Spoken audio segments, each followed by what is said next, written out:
ఏమైంది? ఎందుకొచ్చారు? ఏం చెప్పమంటావు? అంతా మా కర్మ. ఉన్న పలంగా లాక్కొచ్చాడు. ఏం మాట్లాడాలో మాకు తెలియటం లేదు. విషయం ఏంటి విక్కీ?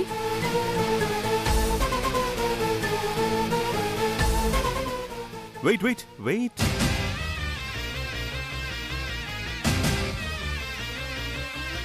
మీ విక్కీ ఏంటి తెగ అడావుడి చేస్తున్నాడు? మీ ఇంట్లో పెళ్లి సంబంధం ఉందంట, ఆ విషయం గురించి మాట్లాడడానికి తీసుకొచ్చాడు.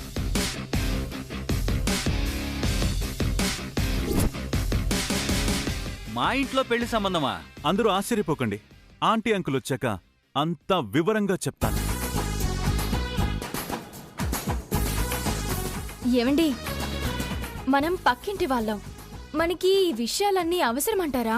మనకి తెలియని విషయాలు ఏమున్నాయో చూద్దాం.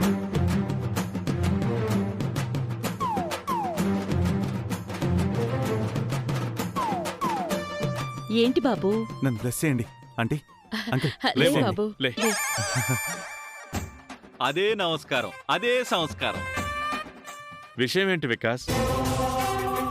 నేను చెప్పే ముందు ఒక్కటి అడుగుతాను. ఏంటది? నా మీద మీ ఒపీనియన్ ఏంటి? ఎప్పుడు ఉన్న ఒపీనియనే. కాస్త వివరంగా చెప్పండి. మంచివాడివి, బుద్ధిమంతుడివి. అవనితో పెళ్లి చెడిపోయినందుకు చాలా బాధపడ్డాం. అయినా సరే మళ్ళీ మళ్ళీ మా ఇంటి చుట్టూనే తిరుగుతున్నావు. పాపం, నిన్ను చూస్తుంటే జాలేస్తోంది. నువ్వన్ని రకాలుగా మాకు నచ్చావు, అందులో అనుమానమే లేదు. అయితే నా మీద మీకు ఎలాంటి కోపం లేదు, అంతే కదా? అంతే. పాత సినిమానే కొత్తగా హాల్లో ఆడించినట్టు నువ్వు అయిపోయిన దాని గురించే మాట్లాడుతున్నావు. ఇప్పుడు ఎందుకొచ్చావు?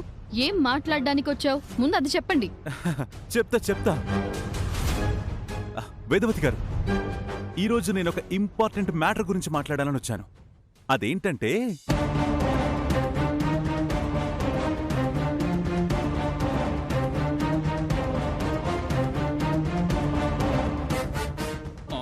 తొందరగా చెప్పవయ్యా బాబు, లేదంటే నరాలు చిట్లిపోయేలా ఉన్నాయి. నువ్వు ఎప్పుడు ఎంట్రీ ఇచ్చినా ఇంతే. పాపం వికాస్ చాలా ఫ్రస్ట్రేషన్లో ఉన్నట్టున్నాడు. ఎందుకొచ్చాడో ఏంటో. తనకైనా ఓ క్లారిటీ ఉందో లేదో. ఉంది బ్రో, ఉంది. కాసేపు అందరూ సైలెంట్గా ఉండండి, చెప్పేస్తాను. ఆంటీ, మీరేమో జాతకం కలిసిన నిహారికను కోడలిగా చేసుకుందామని అనుకున్నారు. కుదరలేదు. అయినా సరే నిహారికకు న్యాయం చేయాలని ఇంట్లోనే ఉంచుకున్నారు.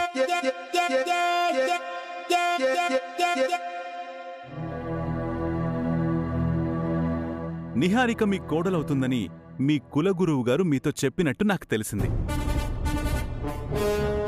మీ పెద్ద కొడుక్కి చిన్న కొడుక్కి పెళ్లైపోయిన తర్వాత నిహారిక కోడలు కావడం అసాధ్యం.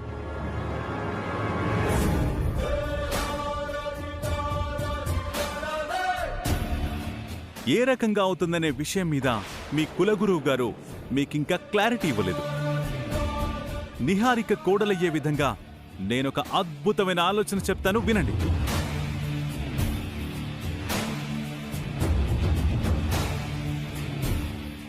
మీరు అంకుల్ కలిసి నన్ను మీ కొడుగ్గా దత్తత తీసుకోండి.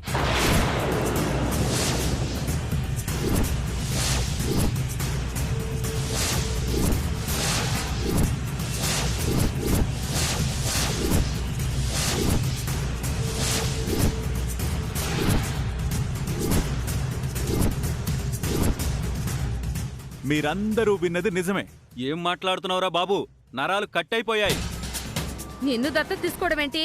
నిజంగానే నీకు మెంటల్ వచ్చినట్టుంది. అవనిని దక్కించుకోలేకపోయాను అన్న బాధతో ఏదేదో మాట్లాడుతున్నాడు.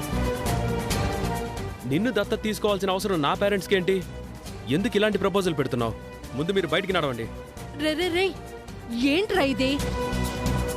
మా దగ్గరేమో ఏదో సంబంధం మాట్లాడాలని చెప్పి తీసుకొచ్చావు. ఇక్కడికొచ్చి ఏదేదో మాట్లాడుతున్నావు. ముందు దత్తత మ్యాటర్ కంప్లీట్ అయ్యాక తర్వాత సంబంధం విషయం చెప్తాను. వికాస్, నీ మనసులో ఏముందో వివరంగా చెప్పు. ఏం లేదు అంకుల్, మీరు నన్ను దత్తపుత్రుడిగా స్వీకరించారనుకోండి, నేను మీకు కొడుకునవుతాను. అప్పుడు మీరు నాకు నిహారికనిచ్చి పెళ్లి చేశారనుకోండి, నిహారిక మీ కోడలవుతుంది.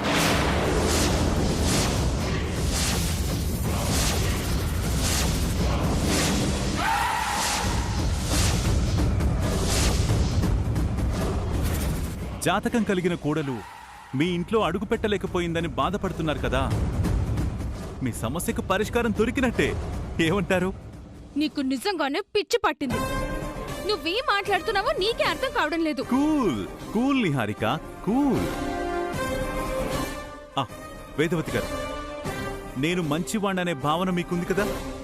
అలాంటప్పుడు నన్ను కొడుగ్గా స్వీకరించడానికి ఆలోచించకండి. ఒకప్పుడు నేను నిహారికను పెళ్లి చేసుకుందామని వచ్చి అవనిని ఇష్టపడ్డాను. అంతా తారుమారైపోయింది. అందుకే బాగా ఆలోచించగా నాకిలాంటి మంచి ఆలోచన వచ్చింది.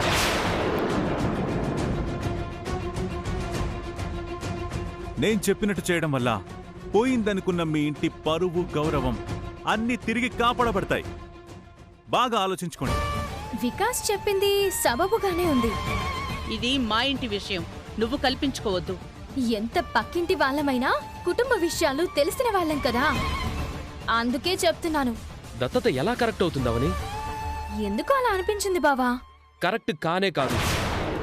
ఇదంతా వికాస్తో నేను ఆడిస్తున్న డ్రామా అని తెలియక నువ్వు కంగారు పడుతున్నావు. నీకు తర్వాత అంతా క్లియర్గా చెప్తాను. అమ్మా, నేను ఈ దత్తతకు ఒప్పుకోను. నేను ఒప్పుకుంటున్నాను.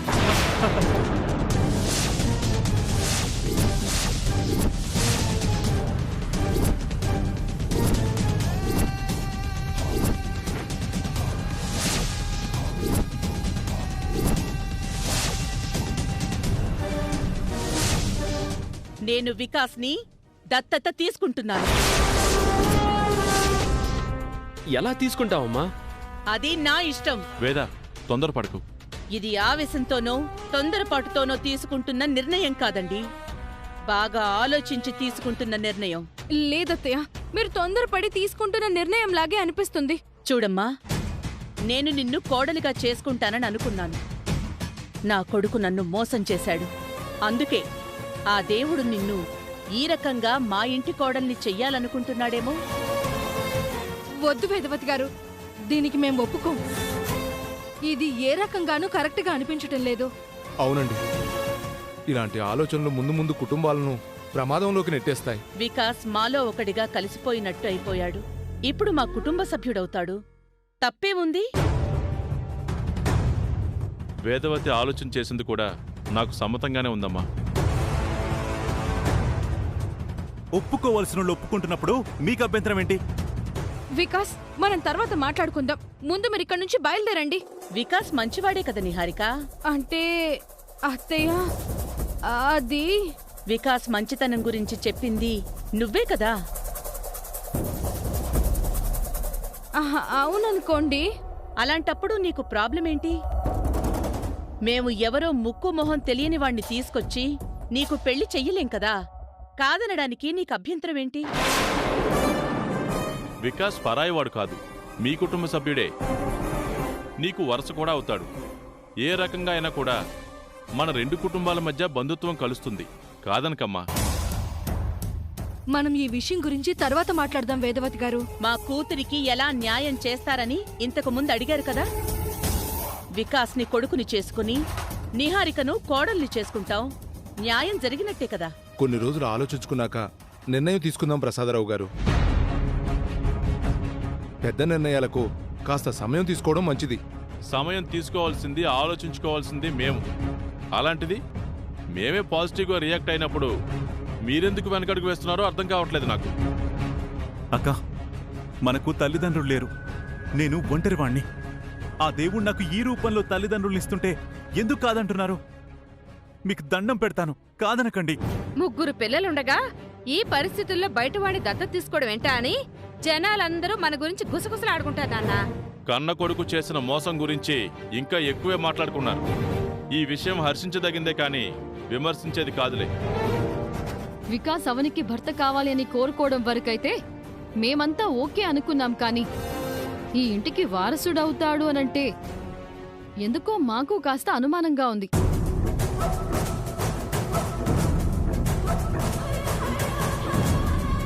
అవునత్తయ్య గారు, వికాస్ మీద అభిమానం ఉండొచ్చు. వికాస్ని మన ఇంట్లో వాడని మాట వరుసకు అనుకోవచ్చు. అంతేగాని ఇద్దరు కొడుకులుండగా మరొకరిని దత్తపుత్రుని చేసుకోవాలనుకోవడం చాలా విమర్శలకు తావునిస్తుంది. కాస్త ఆలోచించండి. ఈ కుటుంబం మంచి గురించి నేను ఆలోచిస్తుంటే మీరెవరూ అర్థం చేసుకోరేంటి? ఇంక ఎవరూ ఏమీ మాట్లాడకూడదు.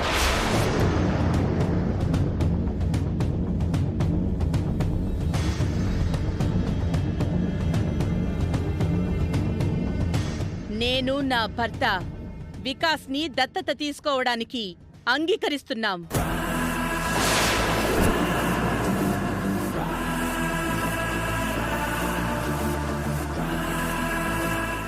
రేపే దత్తత స్వీకార కార్యం జరిగి తీరుతుంది. అంతే.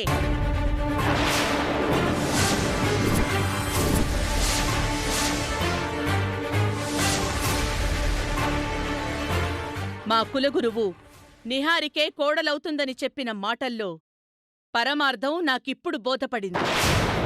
వికాస్ నాకు కొడుకుగా రాబోతున్నాడు కాబట్టే నిహారిక నాకు కోడలు కాబోతోందని ఇప్పుడనిపిస్తోంది.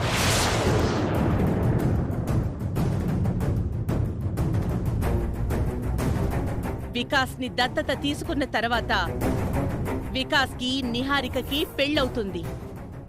అందరూ దీనికి కట్టుబడుండండి. యాండి, రేపటి దత్తత స్వీకార కార్యక్రమానికి ఏర్పాట్లు చూడండి. అలాగే వేద. నేను చాలా అదృష్టవంతుణ్ణి.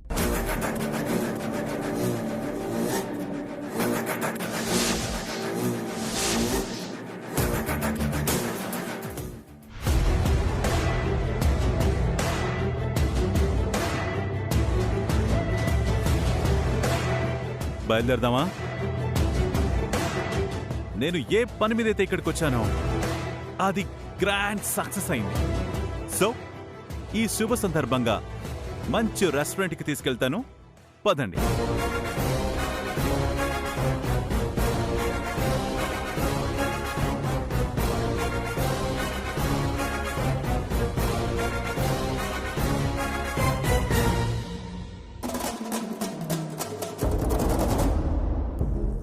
ఏదో ఆస్తులు పోగొట్టుకున్న వాళ్ళలాగా అలాగిపోయారేంటి?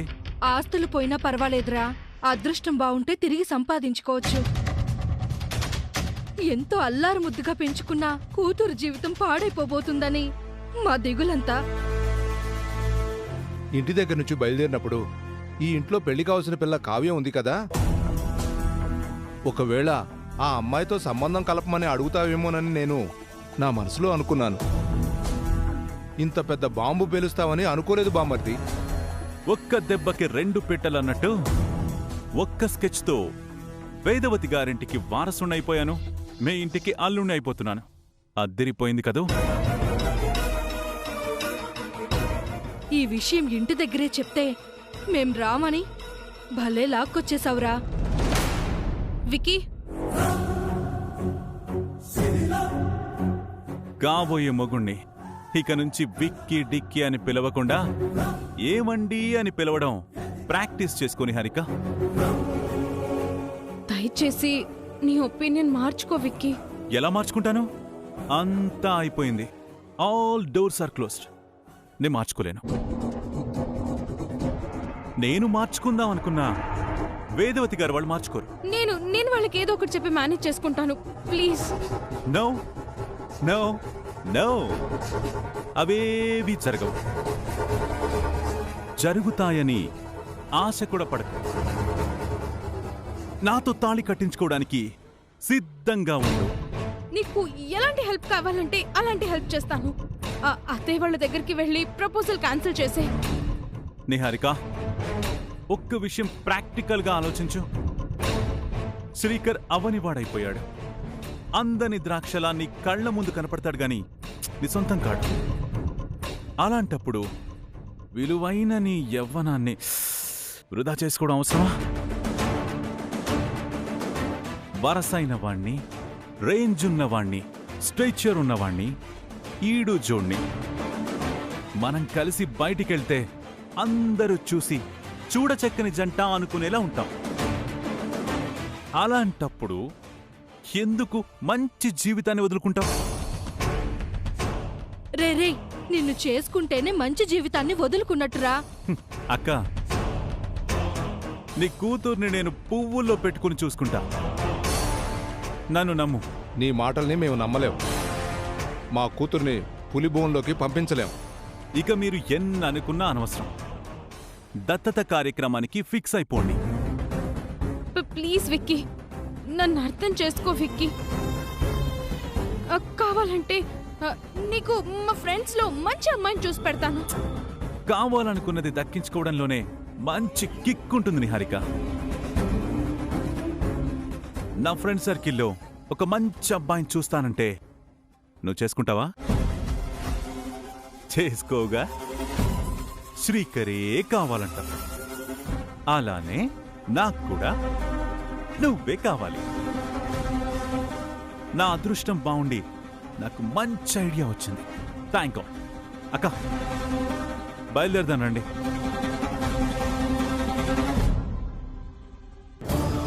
అక్క, బయలుదేరదామా?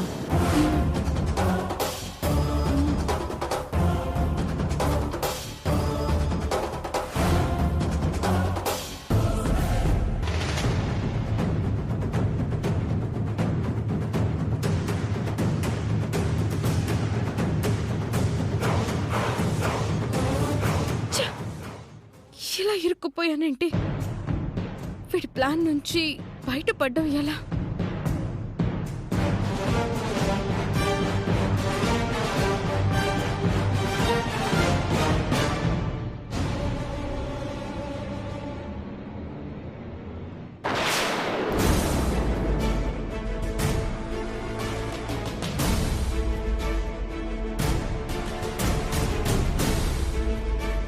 వికాస్ కి సడన్ గా అలాంటి ఆలోచన ఎందుకొచ్చిందని తల బద్దలు కొట్టుకుంటున్నావు కదా నిహారిక. వికాస్ కి దత్తత ఐడియా ఇచ్చింది నేనే. ఇదంతా తన ఐడియా అని వికాస్ నీ దగ్గర చెప్పాడు కదా, అది అబద్ధం. నేను చెప్పింది నిజం. ఇంకా ఎవరు ఎన్ని చెప్పినా అటు వికాస్ మనసు గాని ఇటు అత్తమామల మనసు గాని మారదు. ఎందుకు ఇలా చేస్తున్నావు? ఈ ఇంటికి కోడలయ్యే యోగం ఇంకా నీకు ఉందని కులగురువు గారు చెప్పినప్పటి నుంచి నా ముందు అదే మాట పదే పదే చెప్తూ తెగ బిల్డప్ ఇస్తున్నావు కదా, అందుకే ఇలా చేస్తున్నాను. అయిపో నిహారిక, నువ్వే కోడలైపో. నీ పాటికి నువ్వు సైలెంట్ గా ఉన్నావేమో అని అనుకున్నాను. ఈ రకంగా గోతులు తవ్వుతావనుకోలేదు. మరో ఆడదాని మాంగల్యం తెంచే ప్రయత్నం చేయడం, మరో ఆడదాని భర్తని సొంతం చేసుకునే ఆలోచనలు చేయడం మంచిది కాదు అని నేను ముందు నుంచి హెచ్చరిస్తూనే ఉన్నాను. నువ్వే నా మాట వినడం లేదు. ఇప్పుడు చూడు ఎలా ఇరుక్కుపోయావో. నువ్వు చిక్కుముడి వేసినంత మాత్రాన నేనా ముడిని విప్పుకోలేను అని అనుకుంటున్నావా? అలా అనుకుంటే అది నీ అమాయకత్వం. తపస్సులు చేసినా నీ వల్ల కాదు. అన్ని రకాల చెడు అలవాట్లున్న వికాస్ని, నీకు అస్సలు ఇష్టం లేని వికాస్ని పెళ్లి చేసుకోవడానికి సిద్ధంగా ఉన్నా. రేపు దత్తత స్వీకారం అయిన వెంటనే మీ పెళ్లికి ముహూర్తాలు కూడా పెట్టించేలా చేస్తాను. అంత దూరం వెళ్ళనివ్వను. వికాస్ వారసుడైతే అవుతాడేమో గాని నాకు మొగుడు కాలేడు. సరే, నీ ప్రయత్నం నువ్వు చెయ్యి, నా ప్రయత్నం నేను చేస్తాను. ముందు ముందు అసలు కథ ఎలా ఉంటుందో చూద్దుగాని. చూద్దాం.